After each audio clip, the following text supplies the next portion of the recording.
Don't underestimate the damage incompetence can do. Welcome to Law and Society. Please subscribe and let's briefly talk about it. So, Doji has been going from department to department, sort of firing people, cutting funding, telling Donald Trump that, you shouldn't have, these people shouldn't be here, and sort of, it's a mess. Doji's a mess, but Doji is also a facade through which Elon Musk is carrying out priorities that would benefit him and also Donald Trump.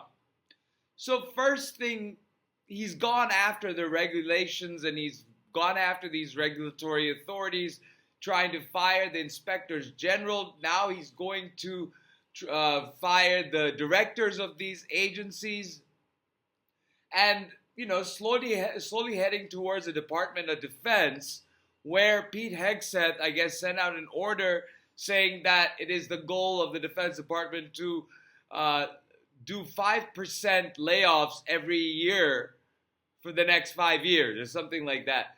So, you don't know where this sort of policy is coming from, where the numbers are coming from, but you can tell that there's a level of incompetence there. Like, when you see Hegseth go to Europe and completely just push Russian propaganda and essentially tell the world that Ukraine is not going to get America's help, that is a blunder of great proportion, but perhaps one that was coordinated with the government. But there are bungles that these people are doing now, Doji and Elon Musk, like going into the U.S. Department of Agriculture and firing the people who were tracking and trying to figure out how to contain the avian flu, the bird flu. That is the primary reason for why egg prices are so high. So it's a sort of a winning issue for Donald Trump if he can stop the avian flu problem. But instead of doing that, Doji has gone and fired the people who were trying to manage avian flu. So it perpetuates the high cost of eggs to an indefinite future. And now they're trying to rehire these people back so they can continue to do the research that we need to be able to defeat avian flu so our egg prices can come down. Now, that much thinking they didn't do when they just blanketly terminated people from the U.S. Department of Agriculture. Then you have the firings at the Federal Aviation Authority, and you wonder, why are they firing people from this agency when there was this huge accident that happened in Washington, D.C. that killed 87 people? No, it was more. Yeah, it was dozens and dozens of people died that day. And I think it was 67, but it could very well be more than that. And there have been more aviation mishaps happening all across North America, all concentrated in the last month. Some people say that, yes, small aircraft crashes happen all the time. Well, these are showing up in the news and people are dying. So it's kind of important. It was a miracle that the Delta plane that flipped over in Toronto, I think it was Toronto, that no one died from that. But it was coming from the United States, that plane was. And God, I don't know if there's anything to do with how we are dealing with the Federal Aviation Authority, but one thing is certain, and it has been through presidents, that they are short-staffed. Air traffic controllers are short-staffed. And now we hear that Elon Musk is going to take over the FFA and try to fix things. Hard pass on that. Hard pass. Then you have the people who went into the energy department and fired the scientists who manage our nuclear arsenal. Now they're scrambling to bring them back. Then you had Doji people go out and claim that they had saved the United States $8 billion on a contract, when if you dig a little bit further and look at the numbers, because counting is hard, you see that it comes to the fact that they actually saved the government 8 million. M, not B. There's a big difference, order of 1,000.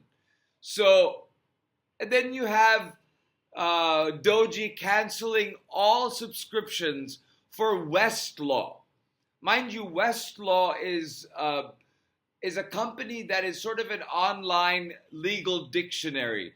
Online legal library that is constantly updated and that is checkmarked and that helps people do legal research.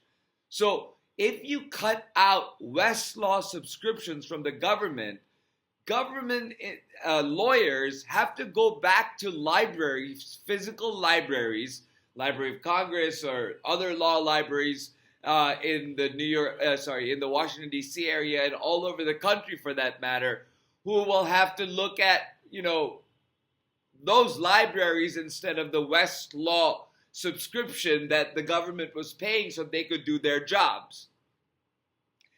These are things that are gaffes that will hobble our government and the operation of our government on a very core and fundamental level, like with nuclear arms, like with stopping disease, like with basic calculation, with being able for lawyers to be able to do their due diligence when they're doing their government work.